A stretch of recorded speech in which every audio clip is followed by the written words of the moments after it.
What if you reduced your most expensive monthly cost, which is probably housing, to almost zero, and actually better yet, you made money? What would that mean for you? Now, I won't lie, one of the most expensive states to live in is Massachusetts in the United States.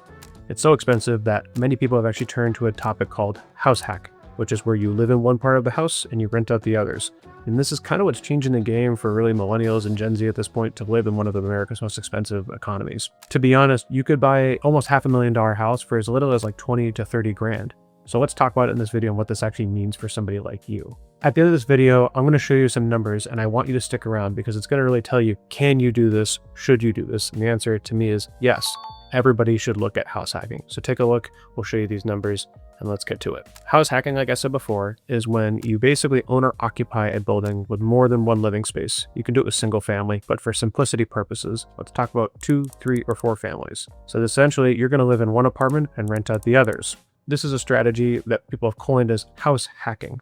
So most people, typically, and I find this with younger individuals between the ages of 18 and let's say 35, typically they'll live in one unit and they'll rent out the other. In a perfect world, they'll rent out the unit that's the smallest because it typically brings in the least amount of money versus bigger units, obviously. Now, for people that want to house hack, there's this loan called the FHA, which is the Federal Housing Administration loan. It's for 3.5% down, meaning that you could, if you bought a house for $100,000, you'd only put 3.5% down, or like $3,500. So it's a great model because it's for first-time home buyers, people that they've never owned a home before. So maybe you're renting and you're a tenant, maybe you're living at your parents and you want to live in somewhere. Whatever it is, it's a great loan product for you to actually buy something at an affordable rate. Now it comes with some cons like PMI or just basically insurance or being a first-time home buyer, but with such a low percent down, you can get into a $500,000 property for really cheap money at the end of the day.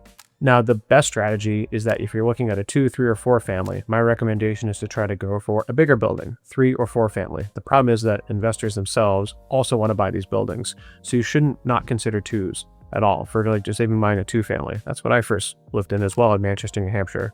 And it's a great way to get involved in the real estate investment realm. So let's go through a real world example because I think it's important to walk people through this. Let's say you're looking at Worcester, Massachusetts. You find a 3 family is $650,000. So you want to put 3.5% down. So that's $22,750 to purchase this building. That doesn't include closing costs, which is about 2 or 3%, but you get the idea. Let's say the units have all been turned. All you have to do is fill the building. So let's say it's a vacant building. So you know if you get tenants involved, now you're going to live in one unit and rent the other 2. So what are your returns going to be? So 2 of the rental units, they're going to rent for about $2,400 a month a piece. Let's say your mortgage is around $3,800. So essentially you're netting between $1,000 and $1,200 a month. Now think about it. You could be early 20s or 30s and you are essentially trying to build your wealth pipeline.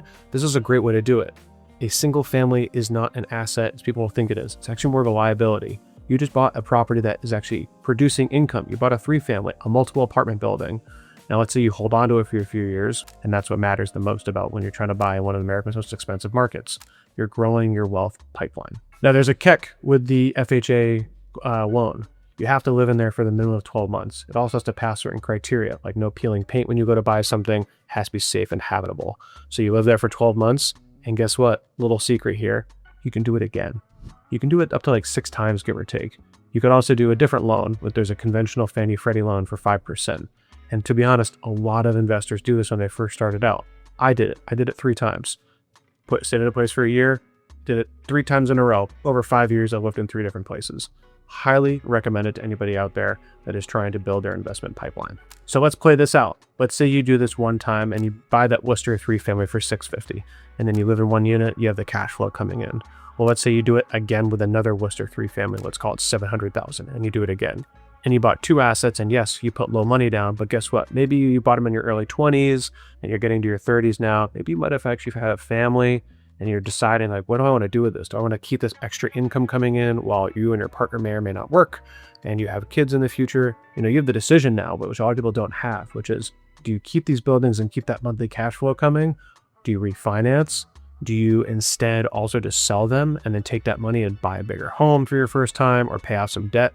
The choice is yours. There's so much power in house hacking, and I need to make sure that everybody knows about it. If you found this video useful, please like, share, and subscribe. It helps us get noticed, and we want to help more people out there. Our goal at Candor is to help 1 million people reach financial independence, and we're going to do that through YouTube and many other channels, including our free meetups and our school program. Would love to see you guys there. Please comment below if I can help you out at all. Would love to see if I could help out anybody in this situation out there that's just looking to better themselves.